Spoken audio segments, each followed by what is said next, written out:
Assalamualaikum warahmatullahi wabarakatuh. Perkenalkan, nama saya PB Alfian Hadiana, peserta uji kinerja UKM PPG dalam jabatan kategori 1 Angkatan 2 tahun 2023 LPTK Universitas Negeri Makassar.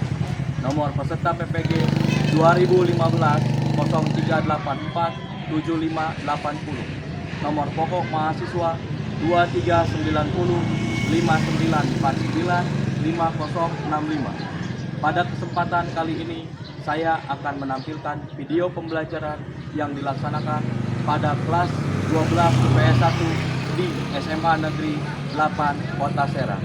Selamat menyaksikan.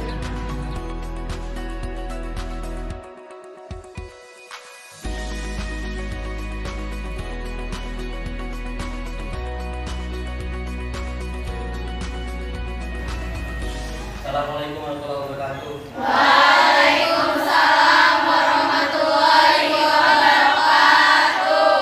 Selamat pagi semuanya. Pagi. Masih. Bismillahirrahmanirrahim. Bismillahirrahmanirrahim. Assalamualaikum warahmatullahi wabarakatuh. Waalaikumsalam warahmatullahi wabarakatuh. Apa kabar semuanya? Baik, alhamdulillah kita bertemu lagi di sesi yang ketiga ini ya. Kita bertemu lagi, tapi dengan materi yang berbeda ya. Yang akan dijelaskan materinya apa saja, materi tentang apa saja.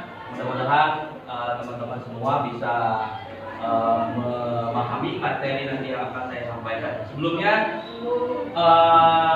tolong dirapikan kelompoknya. Ada yang di atas handphone ya. Handphone kasih taruh di phone. Oke. Sebelum kita mulai pembelajaran, silakan siapa yang memimpin doa untuk berdoa. Siap. Sebelum melakukan pembelajaran hari ini, alangkah baiknya kita berdoa di dalam hati. Berdoa dalam hati dimulai. Berdoa selesai. Ucapkan salam. Assalamualaikum warahmatullahi wabarakatuh. Waalaikumsalam warahmatullahi wabarakatuh. Terima kasih semuanya. Sebelumnya kita ice breaking dulu ya, sama seperti kemarin. Bisa berdiri di tempat aja, berdiri di tempat.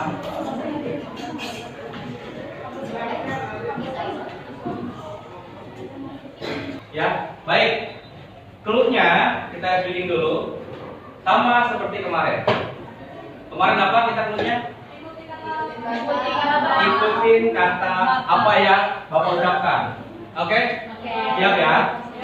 Ikutin apa yang Bapak ucapkan. Yang tidak diucapkan jangan diikutin. Oke? Sekarang caranya berbeda dengan kemarin, tapi masih sama. Tepuk juga. Oke, kemarin kan ayam. Oke, beda. Oke. Tepuk satu. Ya, oke. Kalau Bapak bilang tepuk satu. Oke. Tepuk satu. Tepuk dua. Ulangi. Oke. Tepuk satu. Tepuk dua. Tiga. Salah. Kan nggak ada tepuknya. Oke, siap. Ulangi. Oke, ya. Tepuk satu.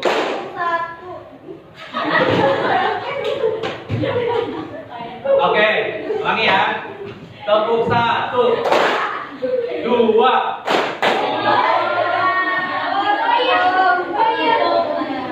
Belum paham nih kelompok ini. Nah, oke, kita ulangi lagi. Yuk, mulai ya. Konsentrasi. Tepuk dua. Tepuk tiga.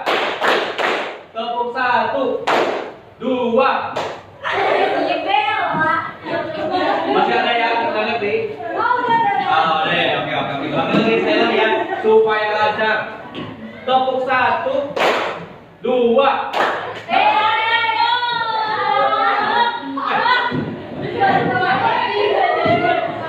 Sekali lagi. 1, 2, 3.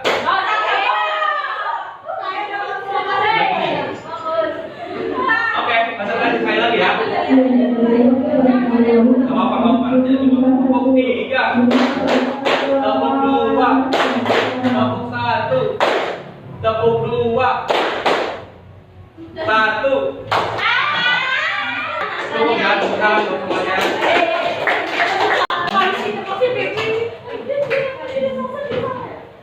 Oke, berarti ada yang sudah konsentrasi dan ada juga yang belum konsentrasi. Nah, di sini kan kita ambil pelajarannya bahwa memang antara gerakan dan otak itu harus seimbang.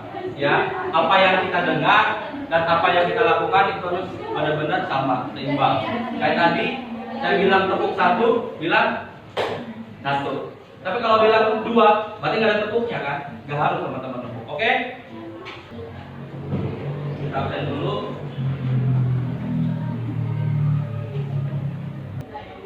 Kifarel, Kiferi, Maista, Octavia, Putri, Rahayu, Rani, Safitri, Salsabila, mana? Nggak ada. Sandra, Siti Puratul Ayun, Uyun, Siti Rodifa, Sri, Sulistian, Sultan, Syahira, Syifa, Vivi, Willy, Zahra. Oke, terima kasih semuanya. Teman-teman bisa dilihat di slide, bisa semuanya perhatikan. Yang pertama adalah tujuan pembelajaran. Teman-teman bisa lihat semua. Tujuan pembelajaran kita ada 5 di sini. Yang pertama, siswa dapat menganalisis strategi pemberdayaan komunitas dengan mengedepankan nilai-nilai kearifan lokal. Di tengah-tengah, pengaruh berorganisasi dengan tepat. Yang kedua, siswa dapat mencipta strategi pemberdayaan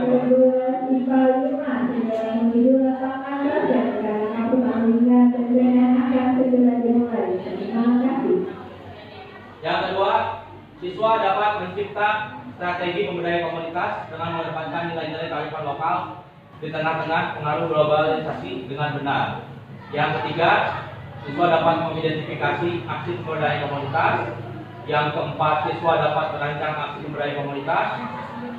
Yang kelima, nanti teman-teman semua di sini bisa mempresentasikan apa itu nanti hasil karya teman-teman terkait materi yaitu pemberdayaan komunitas. Selanjutnya, pendekatan model dan metode pembelajaran. Pendekatan yang pertama, kita melakukan pendekatan saintifik ya, proses ilmiah dengan apa yang ada di sekitar kita. Yang model pembelajaran yaitu proyek. Nanti teman-teman ada hasil di sini. Apa yang teman-teman nanti akan hasilkan itu teman-teman semua akan presentasikan berdasarkan kelompoknya. Metode pembelajaran yang pertama diskusi. Kita nanti ada diskusi tanya jawab, penugasan, kerja kelompok. Ya di sini juga ada tanya jawab juga. Oke, selanjutnya pembagian kelompok sudah sesuai dengan apa yang di share di grup ya? Ya, semuanya ya. Kita bagi 4 kelompok sekarang dan teman-teman nanti akan mengerjakan skemanya berbeda-beda tiap kelompok dan akan menghasilkan poster yang akan dipresentasikan. Oke, siap ya? Yang pertama, saya ingin bertanya, apa sih pemberdayaan komunitas itu? Apa sih, ada yang tahu nggak? Pak, Ya. jadi kalau menurut saya pemberdayaan komunitas itu seperti serangkaian upaya dalam pembangunan sosial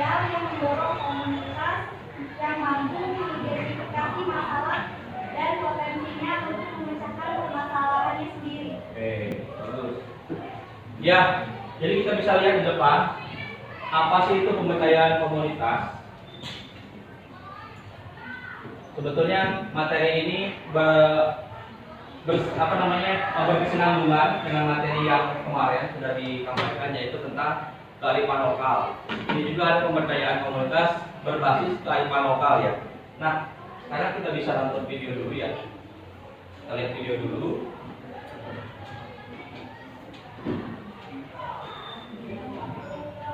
Ya, teman-teman bisa lihat ya, apa sih itu pemberdayaan komunitas. Ini.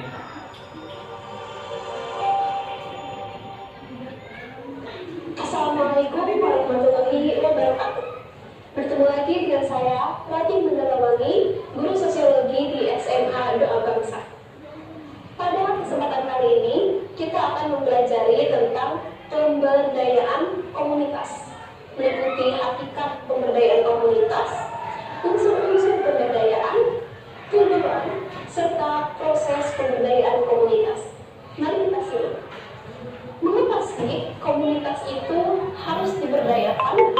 Nah, apabila kalian mengikuti pelajaran-pelajaran sebelumnya, kalian pasti ingat tentang kesenjangan sosial, tentang masalah sosial, tentang ancaman-ancaman dari globalisasi.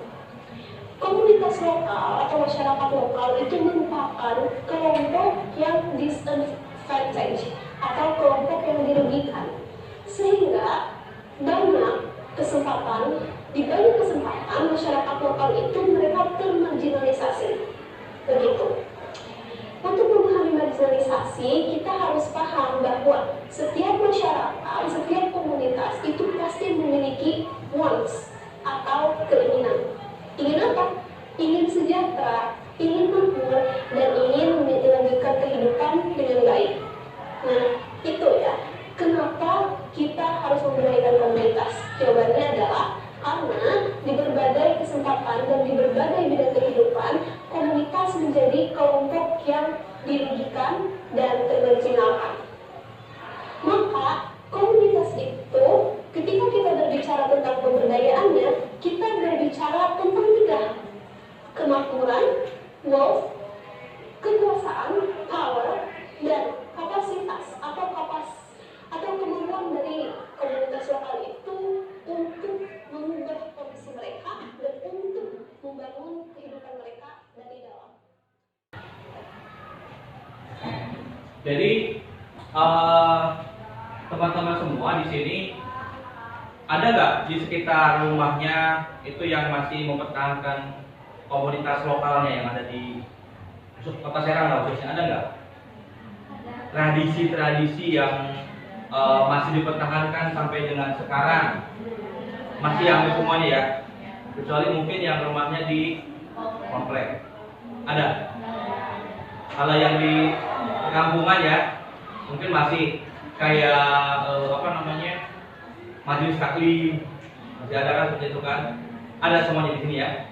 Nah, itu adalah salah satu pemberdayaan komunitas yang masih dipertahankan sampai dengan sekarang. Ya khususnya di sekitar kita, semuanya di sekitar kita. Kalau kita berbicara luas, itu banyak sekali pemberdayaan komunitas dari UMKM, kelompok tani, ya kan? Terus juga dan yang lain sebagainya. Yang paling besar yang terlihat di Provinsi Banten ini adalah apa? Suku Baduy. Mereka masih mempertahankan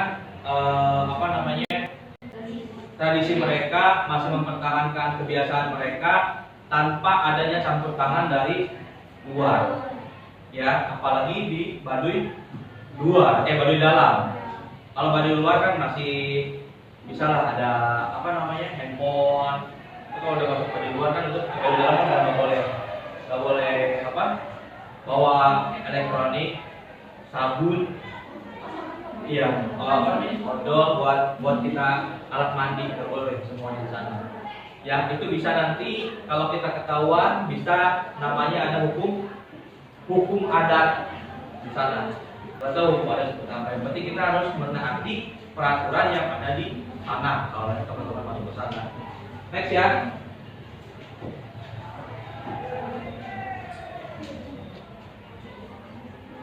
Perhatikan gambar berikut. Ini apa? Oke, lihat dulu ya gambarnya ya. Apa yang kalian lihat dari gambar tersebut? Ya, tani. Petani membawa. Oke. Ada lagi? Bapak-bapak bertiga. Ya. Ada lagi? Ada yang agak asing nggak dari gambar sebenarnya? Ini ya. Gampang belum transfer.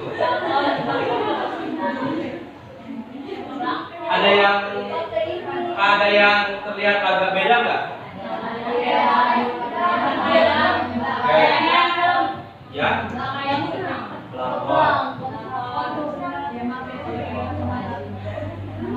Kalau teman-teman lihat orangnya, kalau saya lihat padiknya.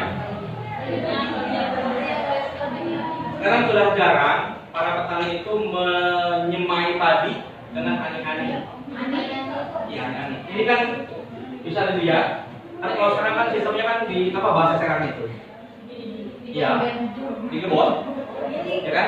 Digiling beda lagi kan kalau udah kering baru digiling jadi beras, ya kan?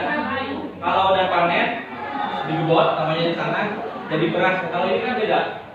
Ini dipotong dari tangkainya, pakai ani-ani, ada alatnya namanya ani-ani. Kan?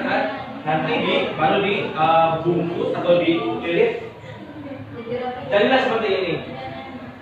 Ini masih terjadi ketika saya ngikutin KKM di daerah Lebak sana, pedalaman sana Lebak. Saya 10 hari di sana. Di sana itu tidak ada yang namanya mencuri padi. Iya. Kenapa saya bilang? Kalau di sini kan padi ada aja mungkin ya, yang apalagi kalau disimpan di pinggir jalan gitu kan. Saya jalan kaki 3 kampung dari mulai saya turun dari mobil. Itu udah masuk ke pedalaman, padi itu sepanjang jalan. Jadi padi yang udah dibeginiin, udah dihani-hani gini. Jadi udah diikat kayak gitu, disimpan di pinggir jalan pakai bambu gini, kayak apa? Jemuran, digantung, plek, ditutupin atasnya. Biar nggak kehujanan.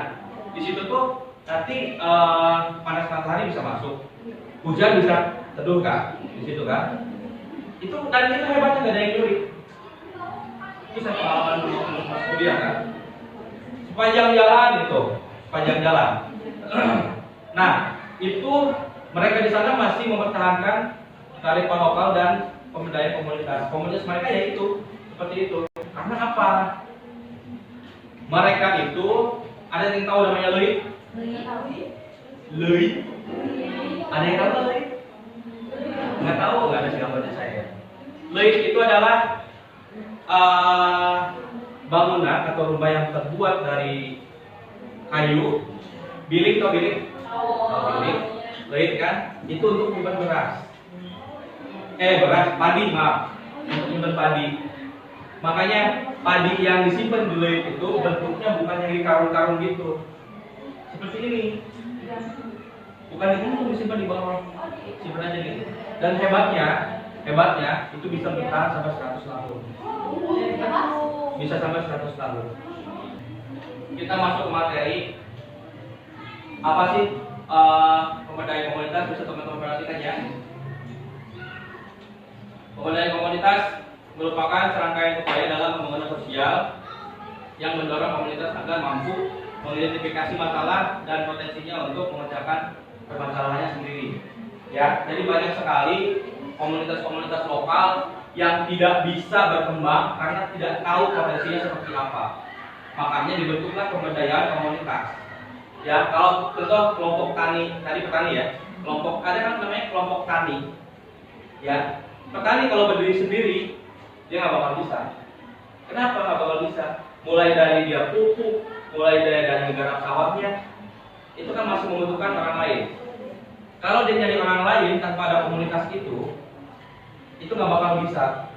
Ya, jadi makanya salah satunya itu adalah kelompok tani juga. Next, hakikat pemberdayaan komunitas. Komunitas adalah kelompok masyarakat yang terkait dalam suatu identitas yang sama. Di Provinsi Banten banyak terdapat komunitas yang memiliki ciri yang memegang teguh kearifan lokal sebagai pedoman hidup dalam melaksanakan aktivitasnya sehari-hari. Misalnya komunitas suku Baduy tadi ya sudah dijelaskan ya, suku Baduy. Tujuan dan sasaran pemberdayaan komunitas. Tujuan dari pemberdayaan komunitas adalah untuk membentuk individu dan masyarakat menjadi mandiri ya. Kemandirian ini meliputi kemandirian bertindak, berpikir, dan mengendalikan apa yang mereka lakukan. Siklus pemberdayaan komunitas. Teman-teman bisa baca. Di sini tahap pertama adalah keinginan dari masyarakat itu sendiri. Yang kedua, masyarakat diharapkan mampu melepaskan halangan-halangan atau faktor-faktor yang bersifat resistensi terhadap kemajuan dalam diri dan komunitasnya. Tahap ketiga, masyarakat diharapkan sudah menerima kebebasan tambahan ya, dan merasa memiliki tanggung jawab dan mengembangkan dirinya dan komunitasnya. Tahap keempat, upaya untuk mengembangkan peran dan tanggung jawab yang lebih luas lagi ya. Jadi ini ada 4 siklus pemberdayaan komunitas.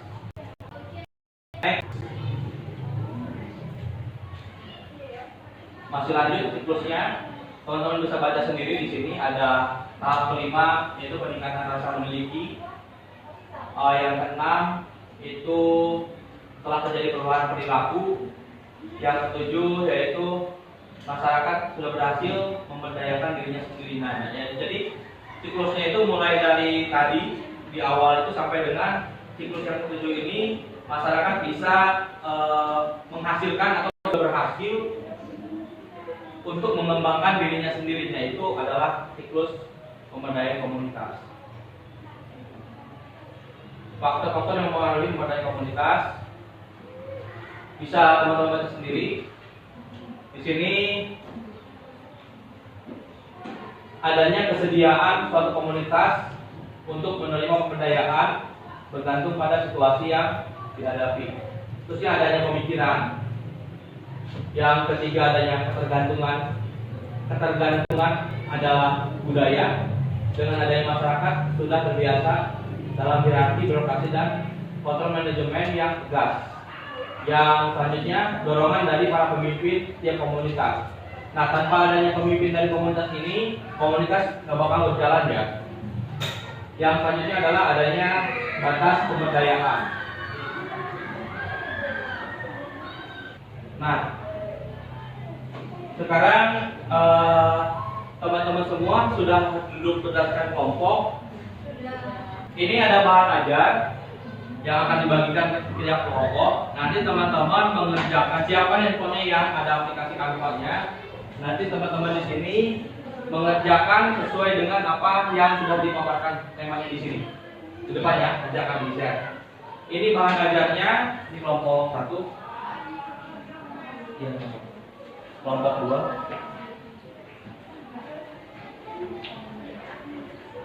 Kelompok 3. 4 ya. Handphonenya yang dipakai aplikasi satu aja ya. Nah, teman-teman bisa lihat di depan. Kelompok 1 membahas tentang pengertian pemberdayaan komunitas. Kelompok 2 tujuan dan sasaran pemberdayaan komunitas. Yang ketiga, kelompok 3 siklus pemberdayaan komunitas.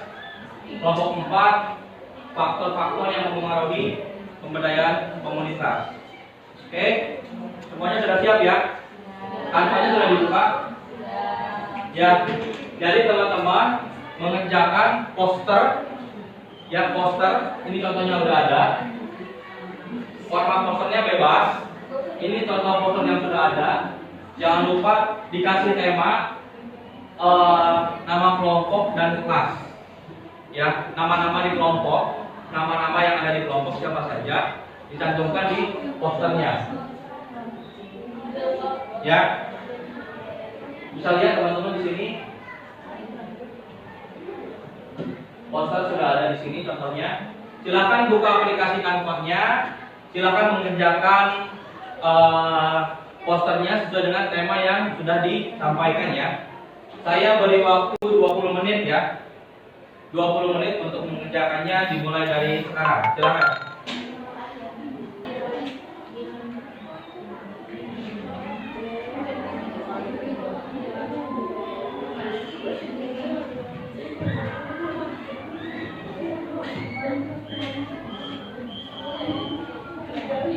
Handphone yang dilakukan banyak. Ya, silakan di apa namanya dicari referensi yang lain untuk penelitian dan apa saja ini sudah bisa. Kan sini kan kembali silakan dicari yang lain juga. Kalau memang ada kosongnya dengan baik dan kalau iya. Ini kelompok handphonenya yang mana? Handphonenya apa? Nah, banyak sekali sasarannya. Ini hanya salah satu dari yang ada di sini. Sasarannya banyak bisa dilihat di misalnya untuk komunitas. Kalau tujuan itu pasti ada. Kalau sasaran kan bisa yang lain juga.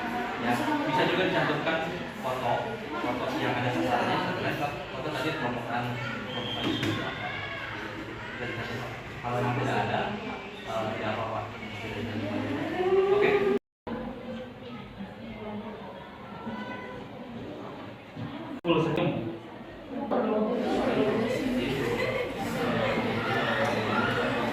Ini kelompok entah kan ada di sini. Silakan kamu bakar.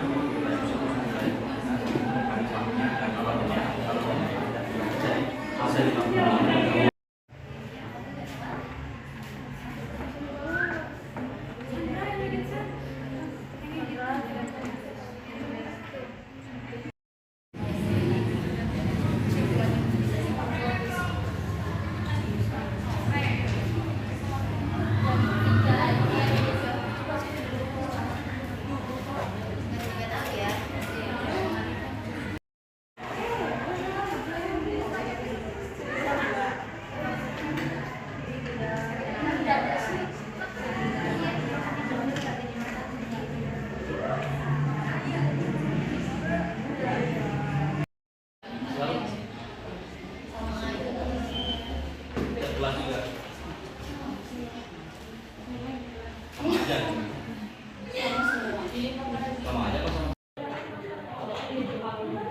Baik, waktunya sudah selesai ya semuanya.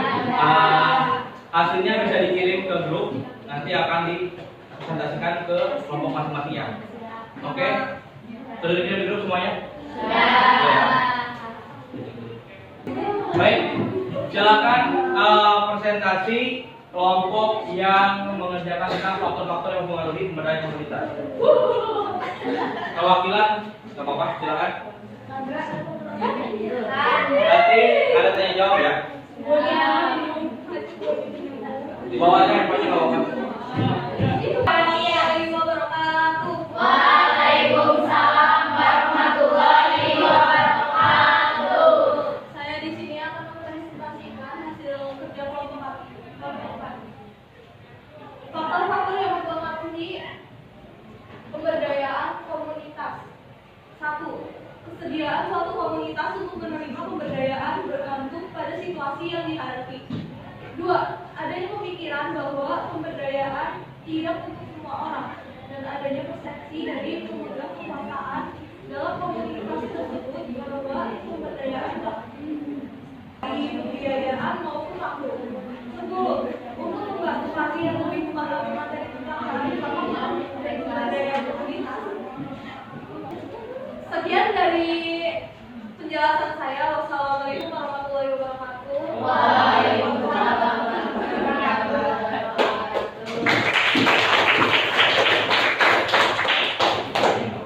Yang kelompok siklus pemberdayaan komunitas silakan. Yang tujuan kelompok siapa? Ya, silakan.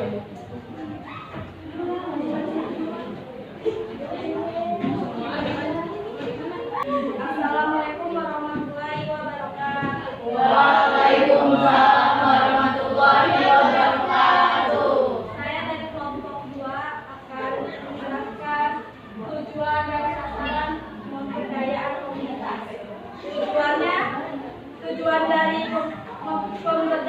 komunitas adalah untuk membentuk individu agar masyarakat menjadi mandiri. Kemandirian ini meliputi kemandirian bertindak, berpikir, dan mengendalikan apa yang mereka lakukan. Sasaran pemberdayaan komunitas ada 8, pertama pelatihan UMKM, kedua komunitas pemberdayaan petani, 3 komunitas peduli lingkungan, 4 komunitas pemberdayaan perempuan, 5 komunitas pemberdayaan nelayan, 6 sanggar tari, 7 komunitas literasi, 8 komunitas anti Sekian, terima kasih. Waalaikumsalam.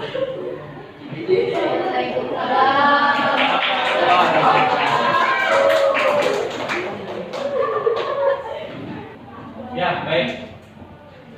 Perhatian semuanya. Teman-teman semua sudah memaparkan dan sudah menyelesaikan tugasnya terkait pemberdayaan komunitas. Tema-temanya sesuai dengan apa yang sudah disediakan di kelompoknya. Jadi kita evaluasi sekarang pemberdayaan komunitas itu harus tetap dilaksanakan oleh teman-teman semua, terutama yang ada di sekitar kita semua, ya, karena itu adalah turunan ataupun juga warisan dari nenek moyang kita semuanya, ya, terutama yang ada di sekitar kita. Oke. Bisa kita kembali ke pemberdayaan komunitas. Pemberdayaan komunitas merupakan serangkaian, ya, serangkaian berarti kan ada di situ ada prosesnya, ya. Upaya dalam mengembangkan pembangunan sosial yang mendorong komunitas agar mampu mengidentifikasi masalah dan potensinya untuk memecahkan masalahnya sendiri.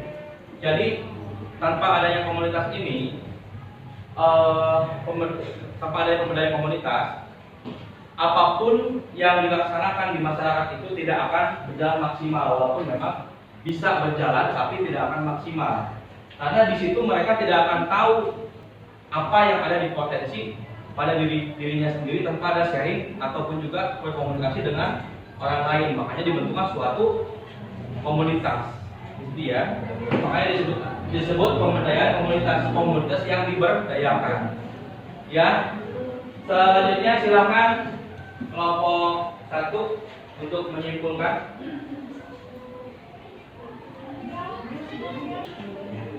Jadi kesimpulannya, pemberdayaan komunitas merupakan serangkaian upaya dalam pembangunan sosial yang mendorong komunitas agar mampu mengidentifikasi masalah dan potensinya untuk memecahkan permasalahannya sendiri.